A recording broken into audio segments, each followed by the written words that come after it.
Nessa aula a gente começa a ver equilíbrio iônico da água, o que vai levar ao cálculo de pH e pOH.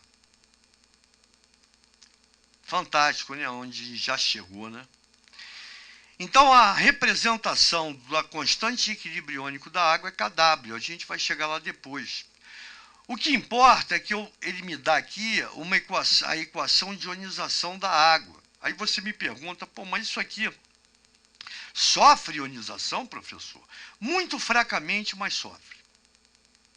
O grande lance que eu tenho que me ligar para poder entender o que vem por aí, principalmente valores, é que quando eu tenho um mol de água, por ionização ela produz um mol de H+, e um mol de OH-. Lembra da neutralização, reação de neutralização, reação entre ácido e base dando sal e água, que eu falei que para equilibrar aquela equação, bastava igualar o número de H+ do ácido e OH- da água.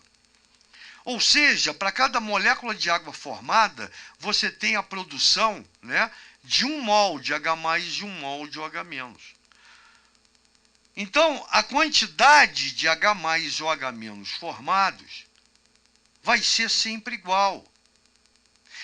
Já que ele me deu a equação de ionização da água, eu posso calcular a constante de equilíbrio, já que é uma reação reversível. Produto, concentração molar do produto, está aqui, sobre a concentração no molar do reagente. Porém, a gente também já viu que a concentração molar da água não varia, é constante. Eu vou pegar isso e mandar para lá. E aí eu vou ter o produto entre duas constantes, que matematicamente me diz que produz uma nova constante, que é o Kw, que é a constante de equilíbrio iônico da água, que é igual ao produto das concentrações molares de H+ e OH-. E na água, isso aqui é igual a isso. Nós vimos lá em cima. Lembra? 1 para 1. Quantidades iguais, concentrações iguais. Bem, o W do Kw nada mais é do que a inicial da água em inglês, water. E esta constante depende da temperatura, ou seja, a 25 graus, Kw é igual a 1 vezes 10 a menos 14. Então, simplifiquei, tirei 1, né?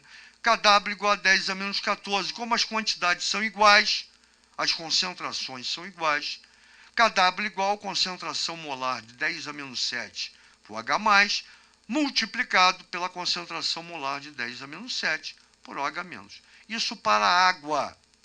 Agora, se a essa água você adiciona algumas outras soluções, algumas outras substâncias, formando soluções, mistura homogênea, a solução vai ser ácida se a concentração molar do H+ for maior que a concentração molar do OH-. A solução será básica se a concentração molar de OH- for maior que a concentração molar de H+.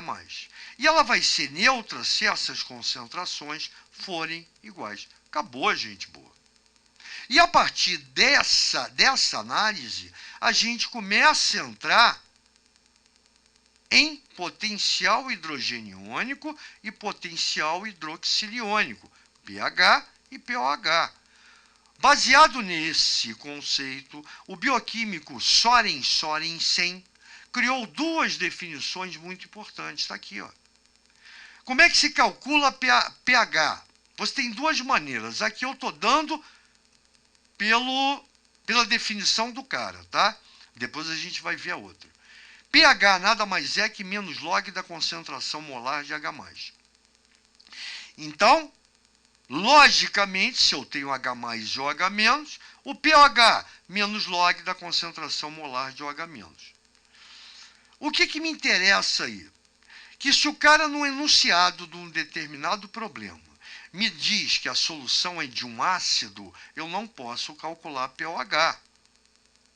Eu tenho que calcular o pH, para depois descobrir o pOH, e vice-versa. Se o enunciado do problema me dá uma solução básica, em solução eu tenho íons OH-.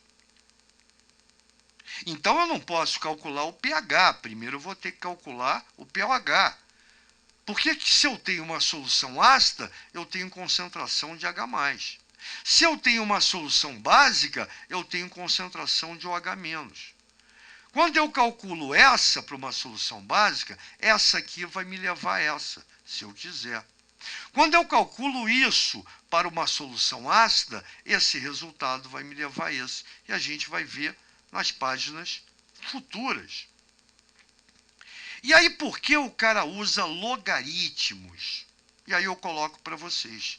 Tais conceitos foram criados porque os números que determinam o caráter ácido básico das